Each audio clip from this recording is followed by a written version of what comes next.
देखते हैं कि दर्पण को पढ़ेंगे। अभी तक पिछले लेक्चर में हम लोग सब पढ़े थे, अब आगे दर्पण को पढ़ेंगे। तो दर्पण आखिर कहते किसको हैं? कोई भी गोलाकार पारदर्शी टुकड़ा होगा, उसमें से कहीं से एक टुकड़ा ले करके उसको अगर पेंट कर देते हैं तो वही हमारा दर्पण हो जाता है। तो गोलाकार पारदर्शी टुकड़ा को दर्पण कहते हैं। दर्पण का ये डेफिनेशन हो गया। कोई भी पारदर्शी मटेरियल है हमारे पास, गोलाकार है, और इसके कुछ मान लीजिए कि टुकड़ा एक ले लेते हैं। ये गोलाकार पारदर्शी टुकड़ा है, यहाँ से काट करके हम ये ले लेते हैं। अब ये टुकड़ा को अगर हम लोग पेंट कर देते हैं, मान लीजिए इधर से पेंट कर देते हैं, तब भी ये मिरर का काम करेगा, दर्पण हो जाएगा। इधर से कर देंगे तो इधर परावर्तक सतह हो जाएगा, ये भी दर्पण हो जाएगा। तो सबसे पहले पारदर्शी टुकड़ा को हम लोग करते हैं, सिल्वर ब्रोमाइड का कलई किया जाता है, पेंट किया जाता है, यानी कि तो किसका होता है, किस मटेरियल का होता है? तो सिल्वर ब्रोमाइड होता है। AgBr से कलई किया जाता है। AgBr से कलई करते हैं, ठीक है। तो हमारा दर्पण बनता है। दर्पण 3 प्रकार के होते हैं, उत्तल दर्पण, अवतल दर्पण और समतल दर्पण, ठीक है। तो उत्तल दर्पण किसको कहते हैं, अवतल दर्पण किसको कहते हैं, समतल दर्पण किसको कहते हैं, इसको हम लोग समझते हैं। तो उत्तल दर्पण, अब मान लीजिए कि कोई है यहाँ पर, इसको इधर से पेंट कर दिए तो इसका परावर्तक सतह इधर हो गया, और अगर इधर से करते हैं तो परावर्तक सतह इधर हो जाएगा, यानी कि जिधर लाइट जा करके रिफ्लेक्ट होता है उसको परावर्तक सतह कहते हैं, ठीक है। तो उत्तल का हम लोग देखते हैं, जिसका परावर्तक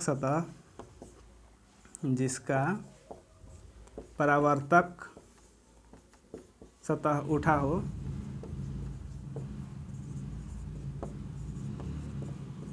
उसे उत्तल दर्पण कहते हैं।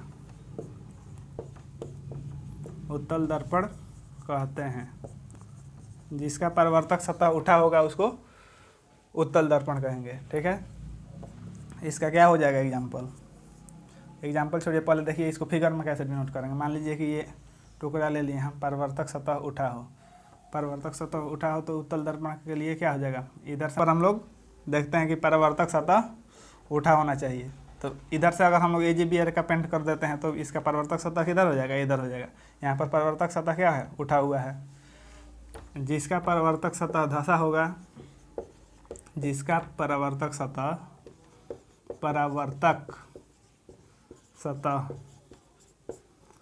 धसा हो या अंदर की तरफ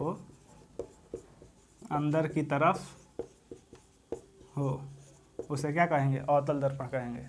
और जिसका परावर्तक सतह, समतल दर्पण किसको कहेंगे, जिसका परावर्तक सतह समतल हो, जिसका परावर्तक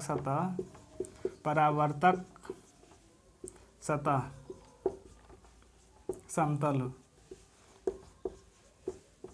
उसको समतल दर्पण कहेंगे। यानी कि कोई दर्पण है, ऐसा दर्पण रहे, इसका परावर्तक सतह क्या है, समतल है, तो ये समतल दर्पण हो गया। अवतल दर्पण में परावर्तक सतह अंदर की ओर हो, मान लीजिए कि ये दर्पण इधर से इसको पेंट किया गया है तो परावर्तक सतह अंदर की ओर है, यानी धसा हुआ है, तो इसको अवतल दर्पण कहेंगे। हम लोग क्या देखें, दर्पण के 3 प्रकार होते हैं, उत्तल, अवतल और समतल, ठीक है। उत्तल दर्पण उसको कहेंगे जिसका परावर्तक सतह उठा हो, और अवतल दर्पण उसको कहेंगे जिसका परावर्तक सतह धसा हो या अंदर की ओर हो, और समतल दर्पण जिसका परावर्तक सतह समतल हो, उसको समतल दर्पण कहेंगे। इसका उपयोग अगर देखते हैं, उपयोग इसका क्या है, उपयोग रोड लाइट में होता है। रोड लाइट हो गया। इसका अवतल दर्पण का अगर देखेंगे तो सौर भट्टी होता है, सौर भट्टी में होता है, सौर कुकर में होता है, सौर कुकर आँख नाक कान गला के इलाज में होता है। और यहाँ पर देख लीजिए समतल दर्पण जो है, इसका उपयोग क्या होता है, चेहरा हम लोग देखने के लिए इसका उपयोग चेहरा देखने में करते हैं। हम लोग चेहरा देखने में समतल दर्पण का उपयोग कर लेते हैं। और अवतल दर्पण आँख नाक के इलाज में भी होता है। ठीक है, अवतल दर्पण का उपयोग आँख, नाक, कान के गला के इलाज में भी होता है। सौर्य भट्टी, सौर्य कुकर में होता है, रोड लाइट में होता है, वाहन के साइड मिरर में होता है, वाहन के साइड मिरर में होता है, साइड मिरर, MIRROR इसका स्पेलिंग होता है। यानी कि गाड़ियों में जो हम लोग यूज कर रहे हैं साइड मिरर लुकिंग ग्लास के लिए, तो उसमें भी होता है उत्तल दर्पण। अवतल दर्पण सौर्य कुकर में होता है, सौर्य भट्टी में होता है। तो अभी हम लोग दर्पण के प्रकार को देख लिए कि दर्पण कितने प्रकार के होते हैं, दर्पण कहते किसको हैं। अब इसके बाद से दर्पण से रिलेटेड कुछ टर्म होते हैं, उसको हम लोग देखेंगे। तब तक आप लोग इसको नोट कीजिए, ठीक है ना।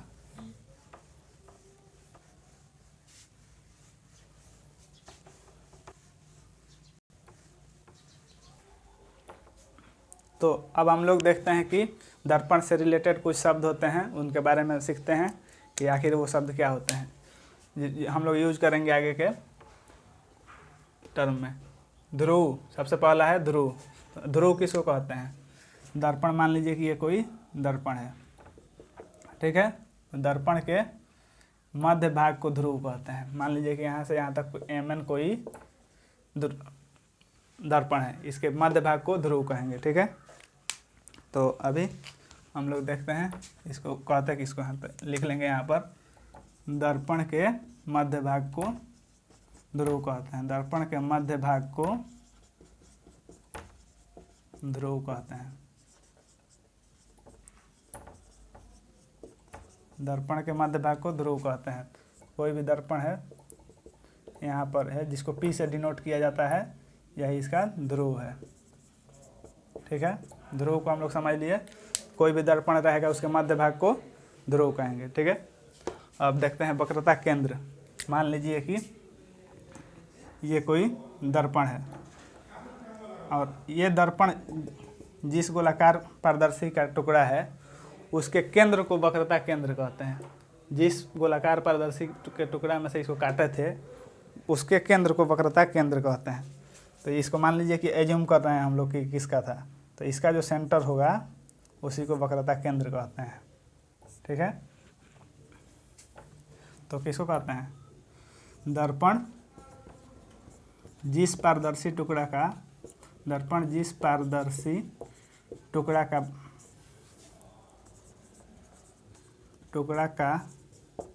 भाग है उसके केंद्र को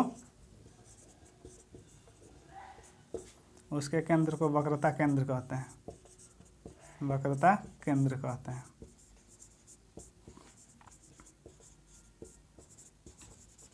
दर्पण जिस पारदर्शी टुकड़ा का भाग है उसके केंद्र को वक्रता केंद्र कहेंगे, ठीक है।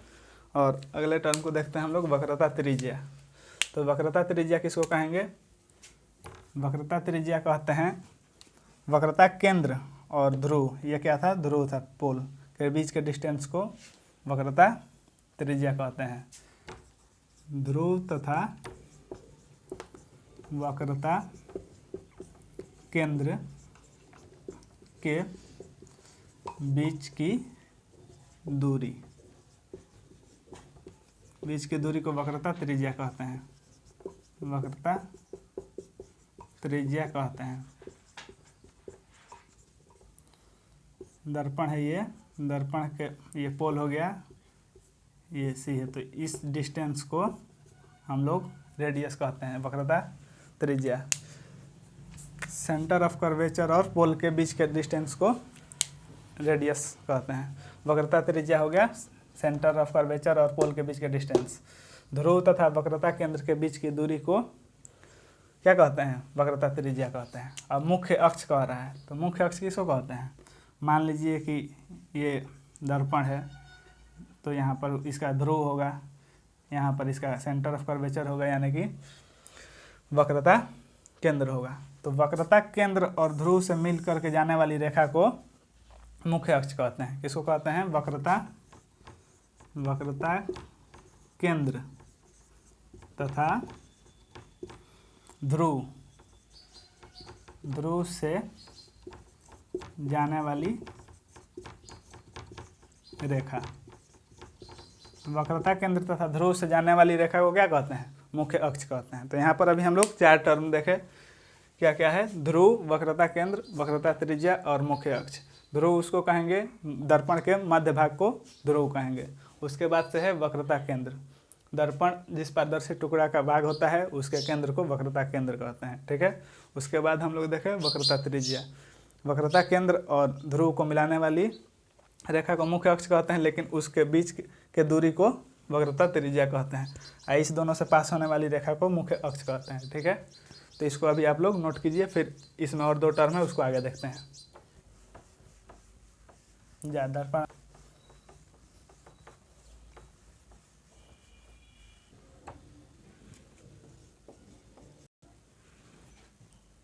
तो आगे हम लोग देखते हैं 5 नंबर पे हमारा है फोकस बिंदु। फोकस बिंदु किसको कहते हैं?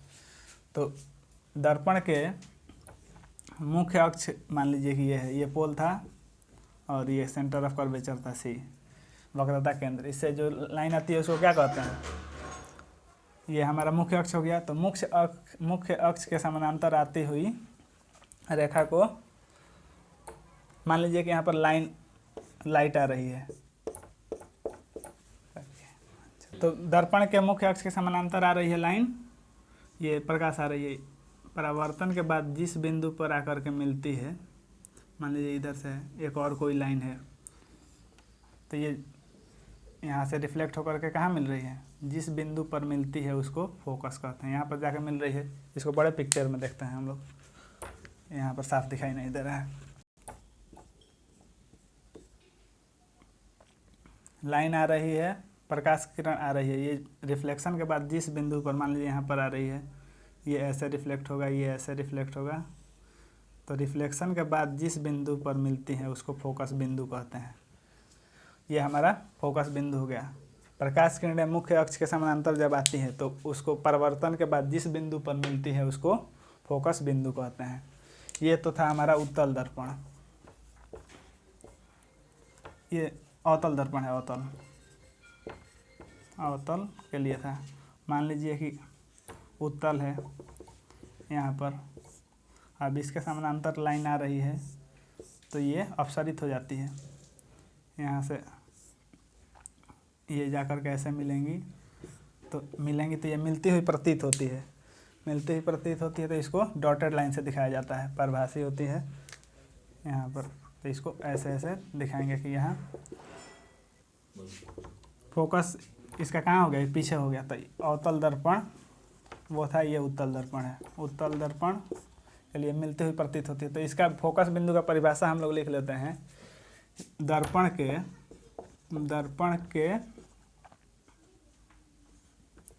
के मुख्य अक्ष के समानांतर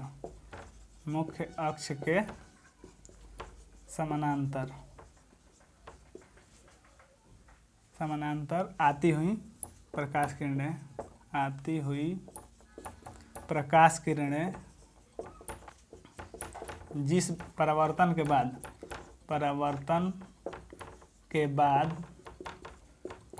जिस बिंदु पर मिलती है या मिलती हुई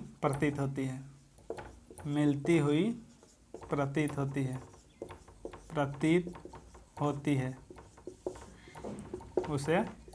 उस बिंदु को फोकस बिंदु कहते हैं। फोकस बिंदु कहते हैं,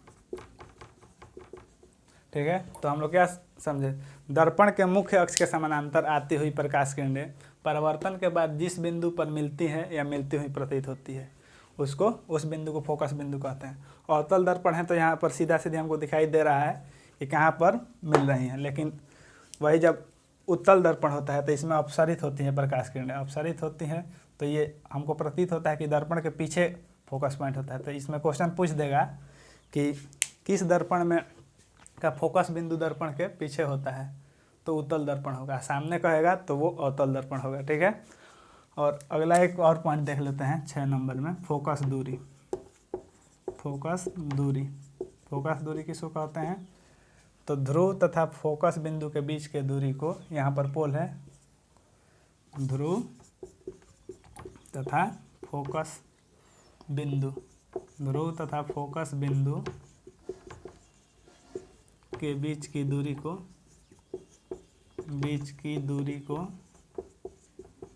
फोकस दूरी कहते हैं। ठीक है, ध्रुव और फोकस बिंदु के बीच की दूरी को फोकस दूरी कहेंगे। ठीक है, अभी हम लोग फोकस बिंदु समझ लिए, फोकस दूरी समझ लीजिए। ठीक है, इसको नोट कीजिए, फिर आगे देखते हैं।